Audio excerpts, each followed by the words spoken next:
Serían objeto de burla, decían discutiendo. Nadie volvería a confiar en lo que dijeran.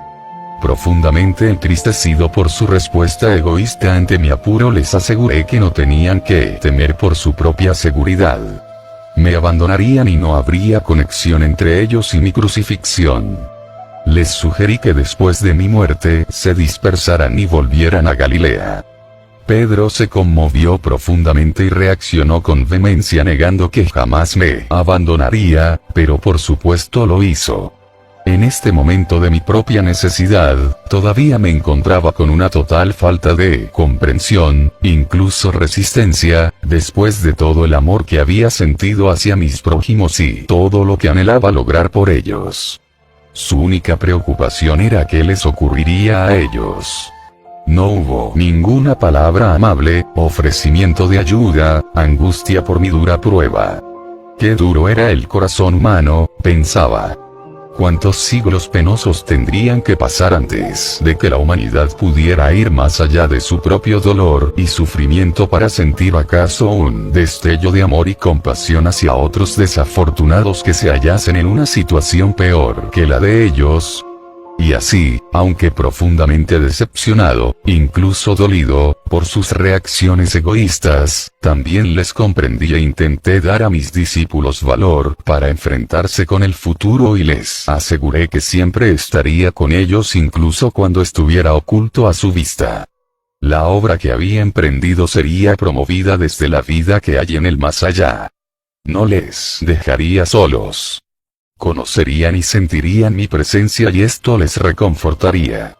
Les dije que se aferraran a sus recuerdos del tiempo que había estado con ellos. Les avisé que habría muchos que seguirían con el conocimiento que se les había dado, pero que habría personas que buscarían añadir la voz de la tradición y la razón a mis enseñanzas. Mis palabras serían tan distorsionadas que, al final, ya no revelarían la verdad original que había traído al mundo. Cuando les dije que esto sucedería se disgustaron, incluso se volvieron presos del pánico.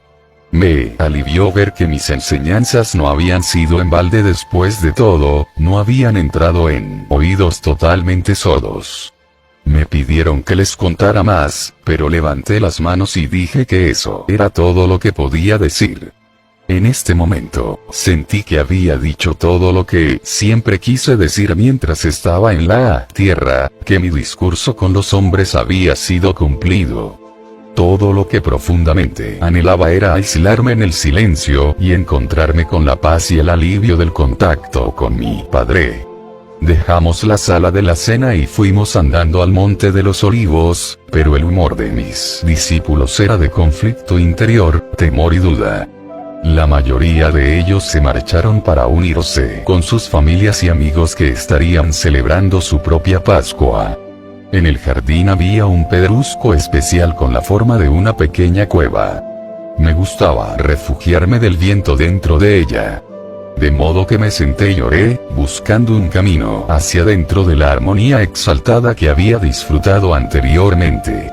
Sabía que cuando me sintonizara con el amor del Padre, se disolverían mis temores y estaría en un estado de total y absoluta confianza lleno de paz de nuevo.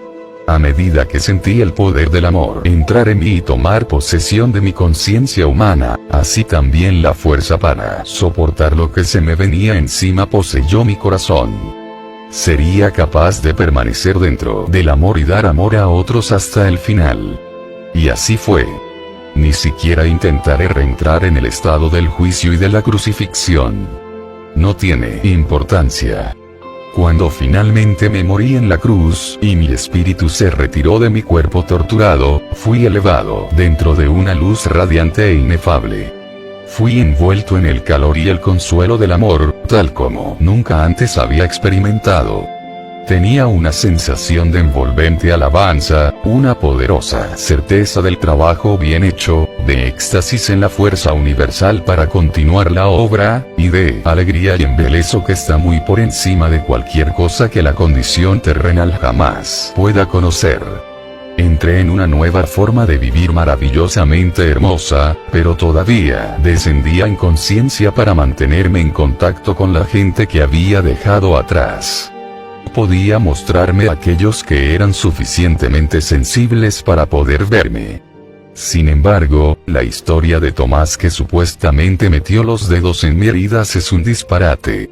Mis discípulos no sabían que había concertado en secreto con José de Arimatea que después de mi muerte llevase mi cuerpo a su propia tumba sin usar, donde lo ungiría según la costumbre antes de la puesta del sol. Luego, cuando cayera la noche y todos en Jerusalén estuvieran cumpliendo el sábado, ayudado por 2 sirvientes de confianza, a caballo, llevaría mi cuerpo a escondidas durante la noche, y por caminos ocultos de día a una ladera en las fueras de Nazaret, en Galilea. Ahí, ya ayudado por mi familia, si seguía mis instrucciones encontraría una pequeña cueva oculta que me había dado refugio de las tormentas y de la gente cuando era un joven infeliz.